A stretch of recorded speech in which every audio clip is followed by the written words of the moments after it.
Alright guys, Bodybuilding Gamer here for another one. Okay, so today we're going to be talking about my top 5 John Carpenter films. John Carpenter's been making a resurgence lately online. I noticed he's been putting out some information about shows and stuff, and books and stuff, and music. And I know he was on a talk show recently, so I figured it's a good time as any to talk about his movies. Alright, let's do this. Top 5 John Carpenter films. Number 5, I'm going to go with In the Mouth of Madness. This is the only movie on the list for my top 5 from the 90s. Not to say that his 90s movies aren't good. I'm probably going to do another video talking about the next 5 after this, because I was going to do honorable mentions, but then I realized it's going to become like 5 different movies. So In the Mouth of Madness is starring Sam Neill. Sam Neill is the guy who played Dr. Grant in Jurassic Park, and he plays an insurance guy who suspects that a claim is shady. So there's a novelist named Sutter Kane, which sounds a lot like Stephen King. So in the movie, the novelist he writes horror novels, and he goes missing. So the publisher is wondering what's going on, so they make a claim, and then the insurance company sends Sam Neill to the office to figure out to kind of gauge what's going on and figure out like what's happening here. And the guy who works at the publishing company, the head of the publishing company, decides he wants to pay Sam Neill's character to go and try to find Sutter Kane and or the manuscript of his next book. So Sam Neill's character starts to try to do some investigating. He starts to read some of the previous novels of Sutter Kane, which are all horror novels, and he kind of starts getting messed up mentally. It starts to kind of freak him out a little bit. And when he goes on his journey to investigate, to look for the author, he goes with a lady. I believe she's a editor or something from the publishing house. So she goes with him to help him try to find Sutter Kane and the book. So he goes to a town that Sutter Kane wrote about in the novels. I'm not going to spoil these ones for you, so I want you to watch them. In the Mouth of Madness is a crazy movie. Like some of I would say this is probably the craziest movie for John Carpenter. To be honest, I've seen the movie a few times and I'm still kind of confused. It's a very I'm not sure what the word would be. It's quite an experience watching this movie, because he's in and out of visions, in and out of nightmares. Crazy stuff happens throughout the movie. It's got really cool music, like usual with John Carpenter's films. I think he actually composed the music as well. The movie looks really nice. It's got great acting, and yeah, that's my number 5 from 1994. Number 4, Escape from New York, not to be confused with Escape from LA, which is what I have in the background here. I'll do this one as well. So Escape from New York came out in 1981, starring Kurt Russell. Man, what an original script! What an original storyline. Basically,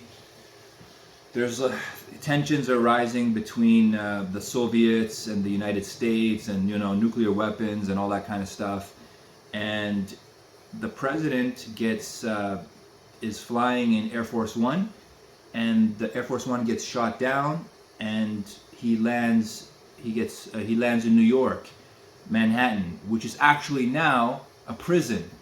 So the United States has made New York into a prison. It's separated from everybody else, and all of their prisoners, all the criminals in the city or in the country, anybody. It's a very strict country now, so you probably go to jail for the smallest thing. So instead of having jails, they dump everybody on New York Island. And what happens is Snake Plissken, played by Kurt Russell, is like a formerly decorated, disgraced hero, soldier, and they cut out some of the scenes from the movie, but he does a bank robbery, and then he gets arrested. But they decided that they want to send him to New York to rescue the president, because the president is supposed to make a speech. He's supposed to go to some convention and make a speech about, you know, nuclear proliferation and stuff like that. It's a very, very cool story, and it's got some pretty amazing effects for 1981. There's a shot in it that looks like it's 3D, but it's actually not 3D. They did it in the craziest way. They built buildings, like mock-up, little small scale, what scale mock-up buildings, and they put tape around the edges and the windows and everything like that, and they filmed it in the dark so that the tape would light up. And to be honest, when you watch it, you cannot even tell that it's not 3D. It looks like a 3D effect. It's amazing how creative they were when they had to be back in the day, when they didn't have to depend on CGI, and everything wasn't so easy. Like, a need is the mother of all invention, and that's when they were so inventive and creative, when they had to do stuff the hard way, and that's why these movies stand up. So yeah, Snake Plissken gets sent to the island of New York City, and he has to rescue the president, and he meets all kinds of crazy people and crazy situations. It's a slow cooker movie as well. It's a bit slow, but it's definitely a classic with a classic storyline. And I'll talk about Escape from New York another time. Number three, the original 1978 Halloween. Michael Myers. Everybody, I'm sure you guys all know Halloween. There's like 20 of those movies now. And still, I think the original by John Carpenter is the best. This movie was, for the longest time, was known as the movie that was the most successful independent movie ever made. It was made for I think $300,000, and it made like $70 million back then. You adjust that for inflation, it's probably well over 100 million, maybe 150, 120. Yeah, a simple story for this one. This is probably one of the, it's not the first. You know, there was movies like Black Christmas and other stuff, but it's one of the first slasher movies. This is before Jason, before Freddy, before Pinhead, before Ghostface from Scream. This is the grandpa of the slasher killer, in my opinion. So basically, Michael Myers, when he's a kid in Halloween during, I think, the 1970s, he decides to brutally stab his sister to death, and he kills his sister. And then he gets sent off to institutions and stuff like that. And like 20 years later, he's being transferred, and he escapes, and he decides he wants to go back to his old house, and it happens to be on Halloween. And that's where he runs into Jamie Lee Curtis's character, who is babysitting people there. She's babysitting kids there, and he goes back and he goes on a murder spree. It's a very simple film, very simple story, but again, John Carpenter's direction, his music, his cinematography, the choices that he makes this movie so solid. It'll probably be too slow for you younger viewers, maybe, depending on your attention span and what you're used to watching, but I would definitely give it a try. It's still the best Halloween out of all the Halloweens, probably followed by Halloween 2, which John Carpenter didn't direct, but he did write it. Okay, number two is They Live. They Live is such a good movie. I have the poster up on my wall here, of my wall of posters. Roddy Piper, the wrestler, plays a character who doesn't even have a name. His name is Nada, which means, I think, nothing. They never give him any other name. This movie, basically, in my opinion, predicted the future back from 1988. It's like showing the government, how they're taking away people's rights, how there's surveillance, how there's subliminal messaging, brainwashing, groupthink, all kinds of stuff like that. So what's the movie about? This guy Nada, played by Roddy Piper, with his awesome 80s mullet hair, and he's jacked too. He's just kind of like wandering the streets. He's going from town to town. He's unemployed. He's looking for a job, and he runs into another gentleman who works at a construction yard, played by Keith David. Keith David, who's also in another one of John Carpenter's films. Keith David's the guy that also voices Spawn in the cartoon series, and he's in tons of movies. So Nada is looking for work. He stumbles upon a construction yard.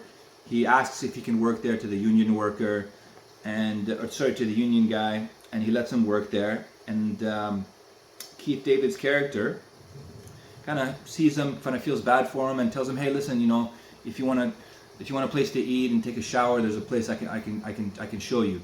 And then he ends up following. They end up going there. They meet each other. They talk to each other, and you see the difference between a guy who still drinks the Kool-Aid about the American dream, and that if you work hard, you'll make it, versus Keith David's character, who does work, but he's totally he resents the whole thing. His whole thing is the golden rule. He who has the gold makes the rule, and he's all about he's just kind of like I work so hard, and all these rich guys are they're driving fancy foreign cars, and they're shutting down banks, and we work hard and they make all the money. So you see the conflicting ideologies there. Long story short, I'm not gonna spoil nothing. The government cracks down on the homeless shelter there, because in the church they're sending out these messages on television to try to tell the populace that something shady's going on. And then Rowdy Piper's guy runs away because the police come in and they beat up everybody.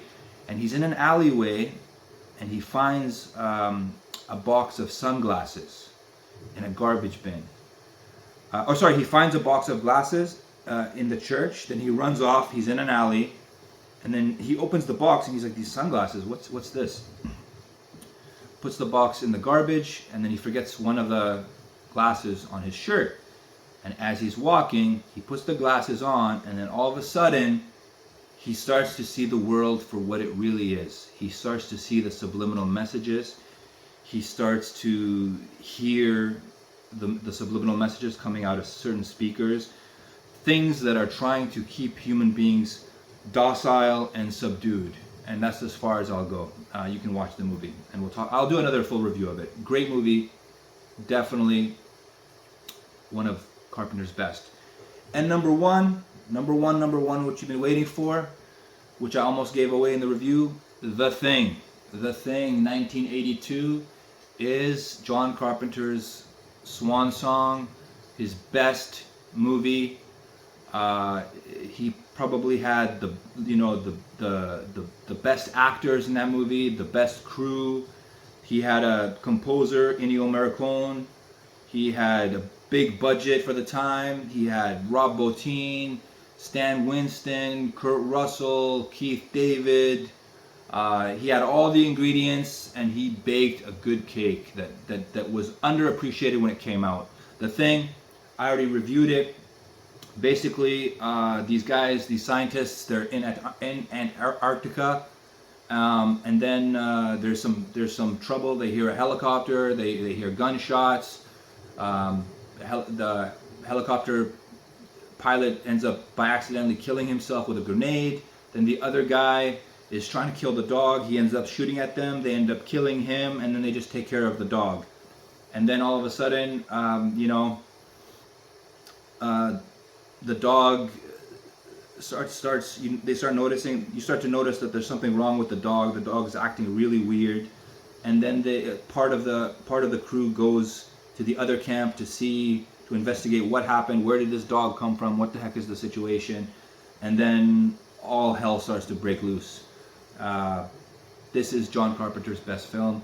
I'm not going to say anything more about it, but basically it's all about paranoia, distrust, claustrophobia, just mental anguish, and a lot of violence and body horror and gore, and it's just an amazing film. Anyways, guys, that's my top 5 movies for John Carpenter. What are your top 5 movies? Do you agree with me? Do you disagree with me? Am I not jacked enough? Let me know. Please click the like button, share, subscribe, and comment. And I'll see you on the next one. Stay pumped.